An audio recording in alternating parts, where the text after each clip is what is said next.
Hello my fellow readers, it's time once again to pick my TBR.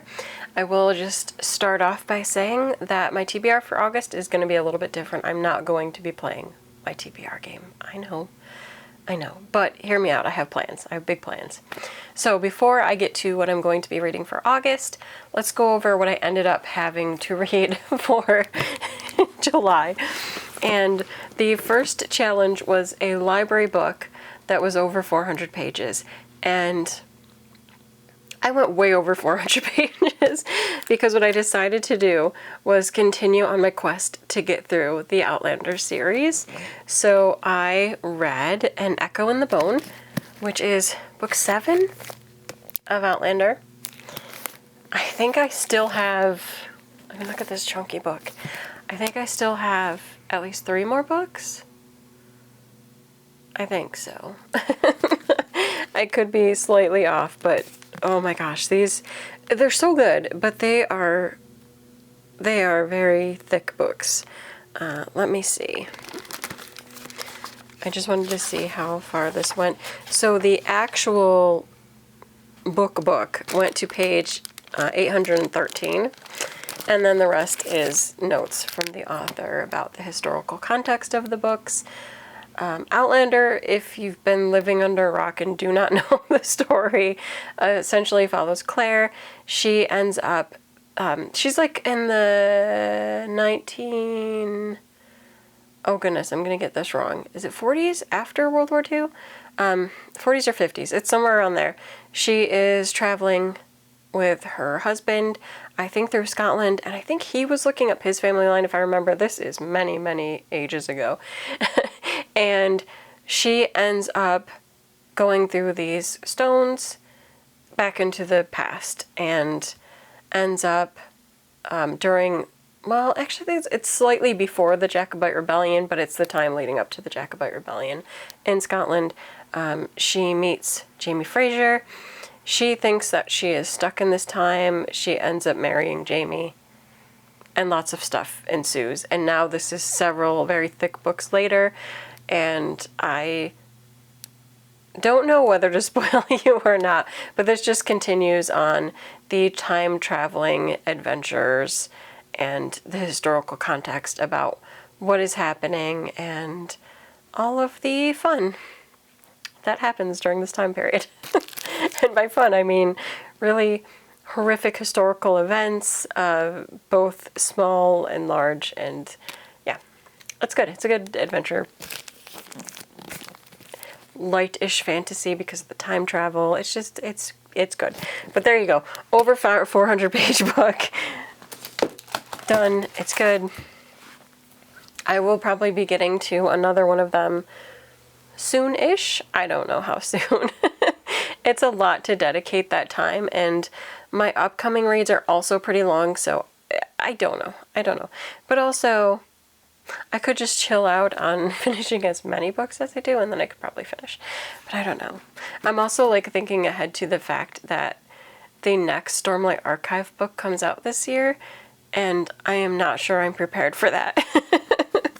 But I'm very excited for it, but I'm just not sure I'm prepared. It's also the last book that wraps up the first 5 books, and I'm very nervous when that happens. So I know how Brando Sando works, so I'm a little bit nervous. Anyway, my other picks for the light novels, one was a book you recently hauled, and so for that I chose Babel. And this was a little bit slow-paced for me, I'm not going to lie. I kind of struggled to get through this one just because it was slower-paced.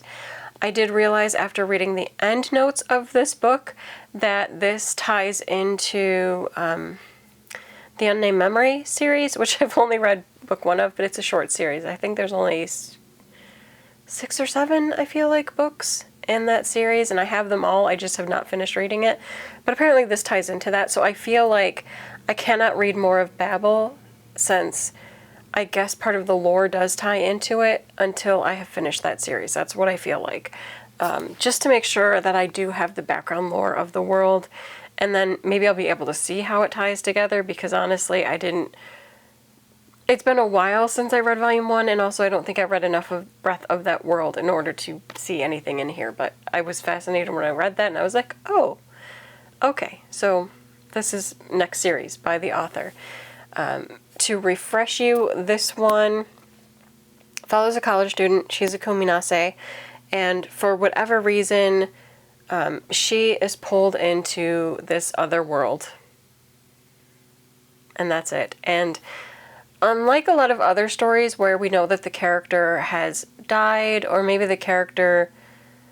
Well, okay, I'm not going to get too far into that because there is a little bit of that happens in there. But anyway, unlike where we see like characters die and then the isekais in the other world are totally reborn, they get the second chance of life, Shizuku is pulled into this other world and she's not that happy about it.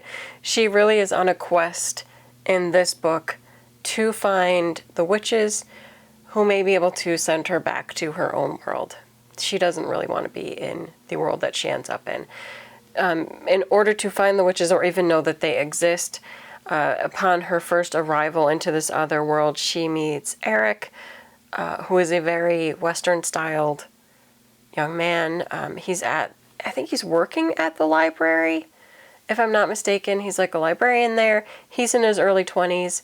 He is very interested in language and how different languages work, and so they kind of make a deal with one another where she'll teach him different languages, because I think she tries teaching him both German and Japanese, and maybe there was another one that I'm forgetting. She's going to teach him these different languages, and he in turn has told her about the witches, and so he says that he will help guide her through the land in order to find the witches, and then she can see about going back, as long as she also teaches him these languages.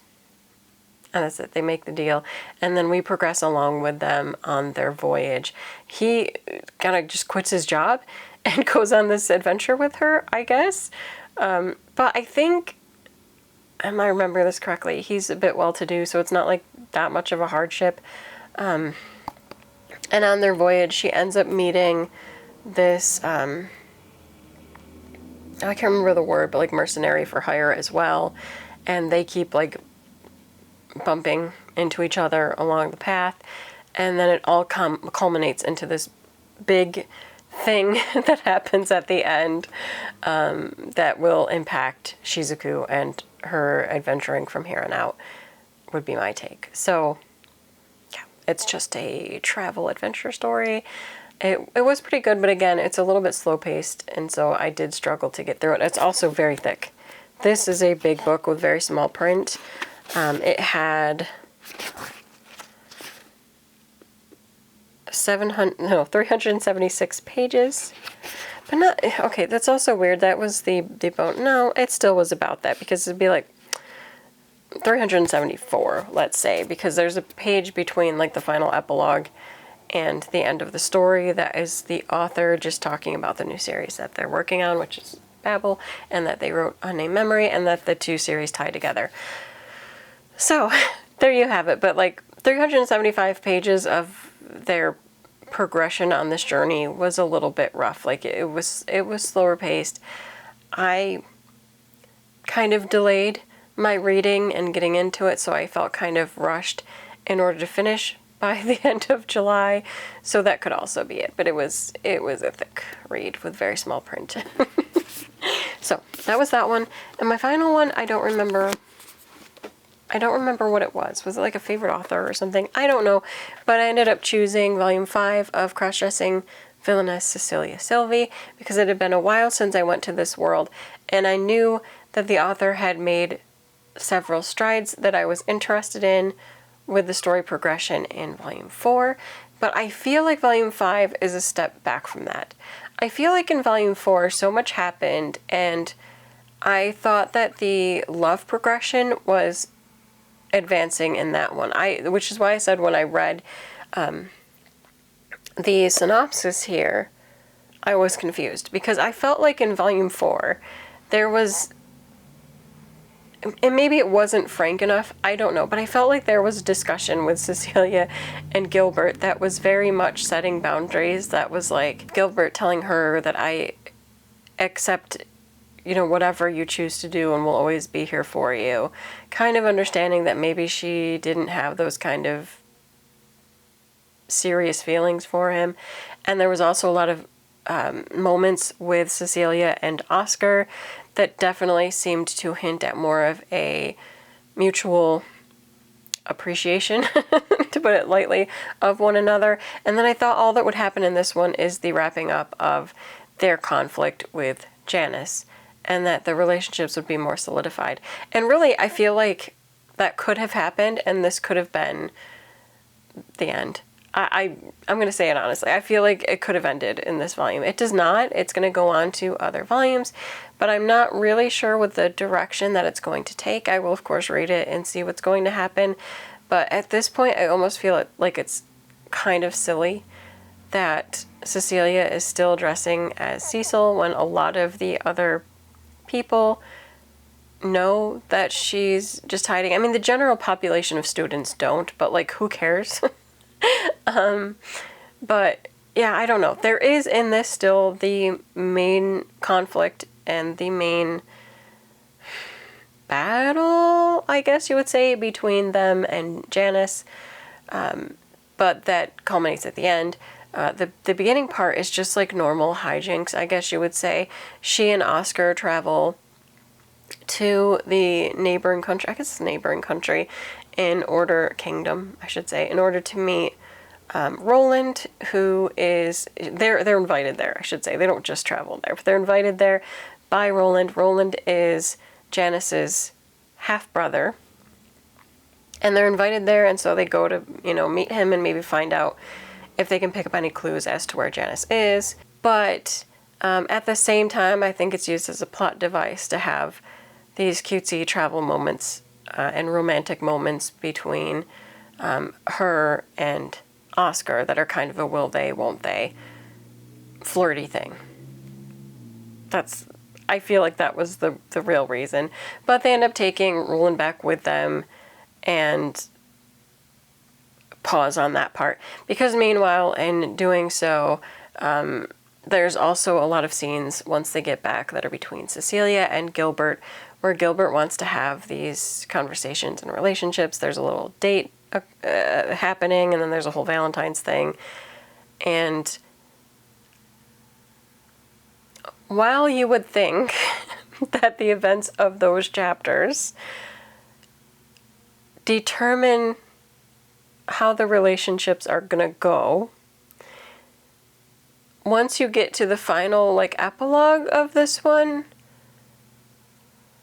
it's almost thrown back again, because there's like this whole comment about like, well, yeah, but that's just for now. I'm sure if I keep plotting my path, we'll get closer. So, you know what? I don't know. But it seems to me, with the way that the flirtiness is, the way that the scenes are done, she loves Gilbert as a brother. She would do anything for him. She does adore him, but she loves him as a brother. And I don't know why we keep going back to this whole thing about like, oh, but maybe. Like, no, stop. Just stop. This series doesn't need to be 20 billion volumes long just because you want to keep toying with that. You have made it very clear from very many volumes that there is more romantic love interest happening with Cecilia and Oscar. And Oscar is her fiancé. Like, it's not even just, you know, the way that it is, like, that's her fiancé. And he loves her. Like, he's totally in awe of her. He will do anything for her. He has risked a lot in order to save her right from the get-go. I love Gilbert, but I love Gilbert for her as her brother. It's kind of creepy. I'm gonna say it. They have been living together as brother and sister since they were kids. Gilbert, my friend, I know you're not blood related, but you gotta let it go. Also, she already has a fiance. I'm sure you'll be fine. People love you. So, I don't know. I'm continuing on with this. Something's going to happen in the next volume. I'm not really sure where the direction's going to go. I mean, there is hints that, you know, the main villain is still out there. I guess main villain? Not even the main villain. Like, I don't think they've really tackled the main big bad in the world. Like, what's actually causing it, but whatever. Read it if you want to. I don't know if I'm going to do a separate review of this. I guess it will depend. But I just wanted to give my thoughts. Because, like, I just finished this one. And I am very torn about how I feel about it. I'm a little bit disappointed. Because I really thought. But the author does kind of promise. Like, she did say she feels like the main couple has now been presented. And that the next volume will be more romantic. But we'll see, because honestly, I felt kind of betrayed after the last one. Okay, now, on to my plans for August. So for August, I'm not going to play the TBR game. I'm not going to have a TBR like that, because I want to participate in Draconathon. And Draconathon is essentially focusing on dragon books for August. I will, if I can remember to screen capture, I will. But essentially, and also I'll put the links to the main, is that designers? Is it designers? I don't know. The developers of Draconathon. I'll try to remember to put their links down below. But they came up with these prompts, and then we're going to follow the prompts, and I'm going to enjoy some dragon books for August, because to be honest, I love dragons and I want to read some dragon fantasy books. So that's like my plan. And I think I can not only knock out some manga, some light novels, graphic novels, and also some traditional novels. So that's my plan. Now, for the prompts, the first one is Snapdragon, and it's focusing on spells. And I think for that one, although I could switch these around, I think I'm going to try to finish The Dragon Knight's Beloved. Well, not finish, but read as many volumes are released. That is the manga series where there's the Dragon Knight, and he has like the big, powerful dragon, and then there's the baby dragon that they were trying to protect, but the baby dragon is also the dragon's mate. Anyway, you remember, I'm sure. I'm sure you've seen it. It's really cute. The next one is Cherry Blossom, where nature is the theme, and it can be on the cover or a main theme in the book. And right now I have penciled in the Tea Dragon Tapestry. I love the Tea Dragon Society graphic novels. They're really cute. I have not read the third book yet, which is Tea Dragon Tapestry, so I'm going to try to do that one. And again, I'm going to read other books too, but when I went to put some of the books on hold at the library, they were checked out, so these are the ones I know I'm going to have in. For Forget Me Not, the oldest on the TBR, and forgive me for this if you are a big fan, but it's going to be Inheritance, which was the fourth book in the Inheritance cycle. I read all 3 of the other books, and then I just never picked up Inheritance, and so I've owned that book, and it has been here for like ever. I should have grabbed it before filming this, but I did not.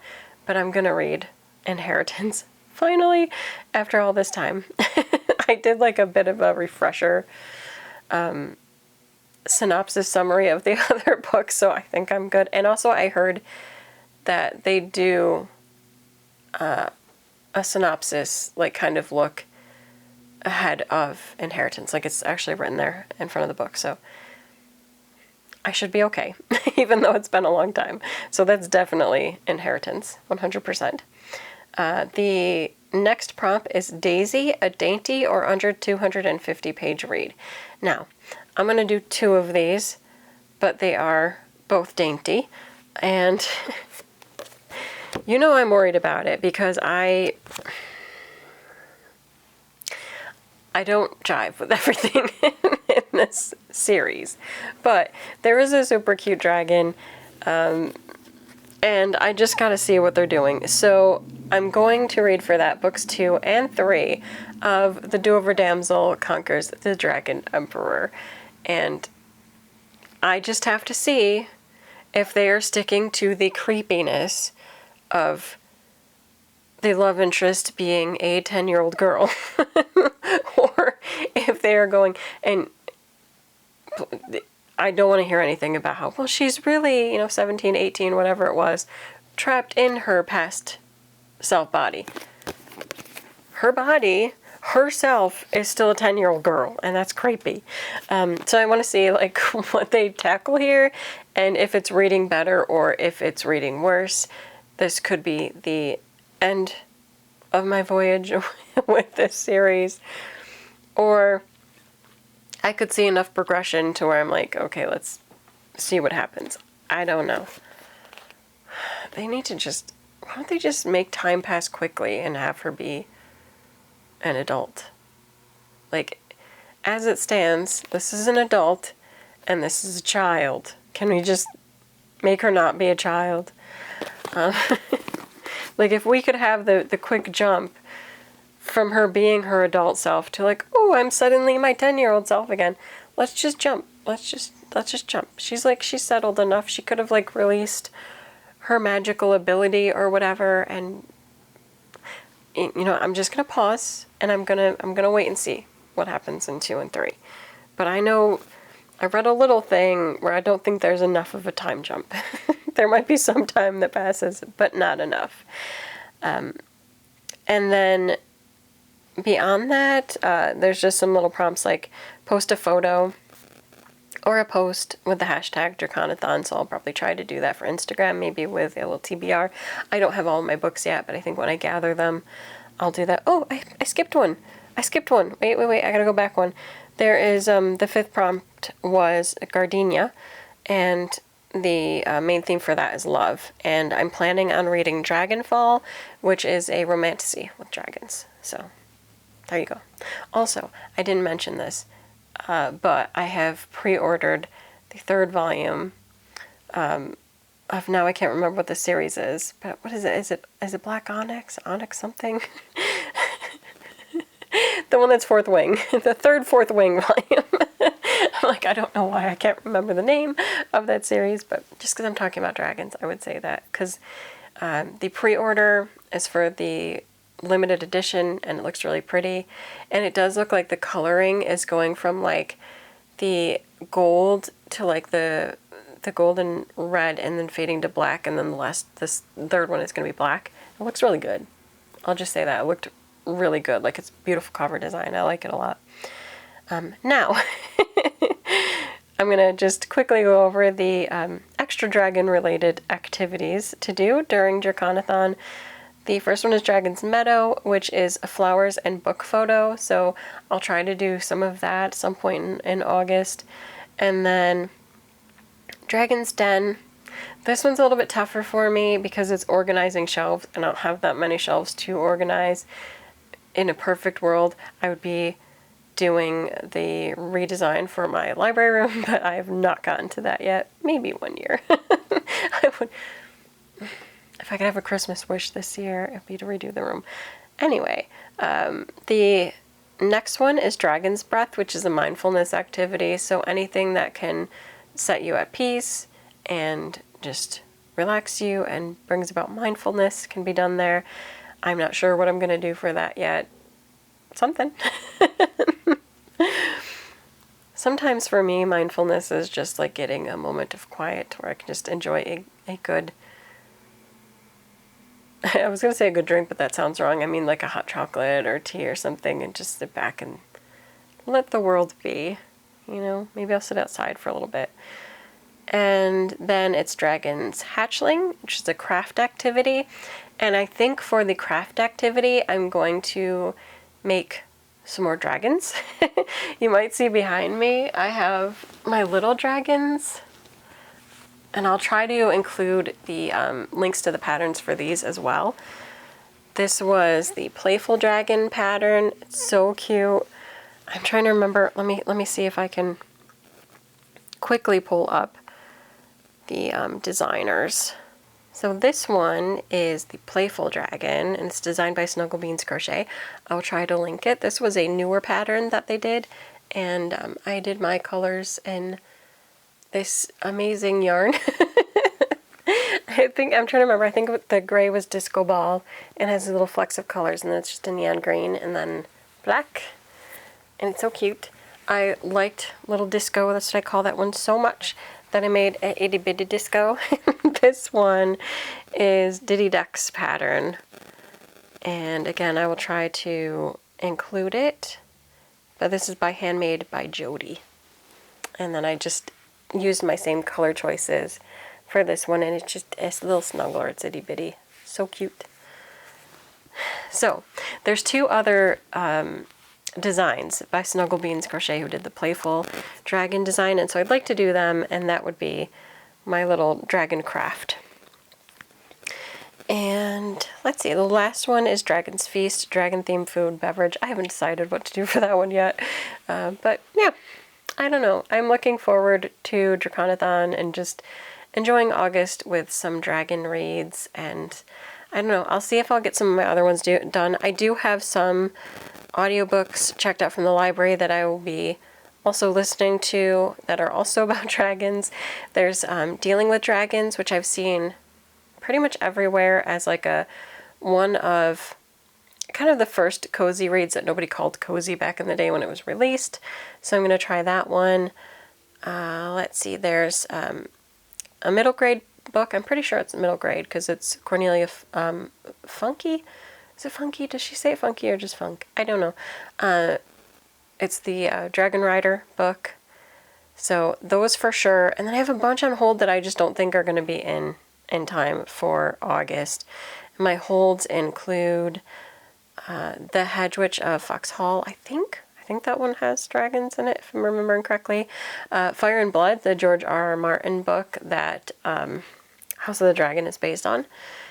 And then I'm Afraid You've Got Dragons. That's the Peter S. Beagle book. I look forward to that one because I love Peter S. Beagle.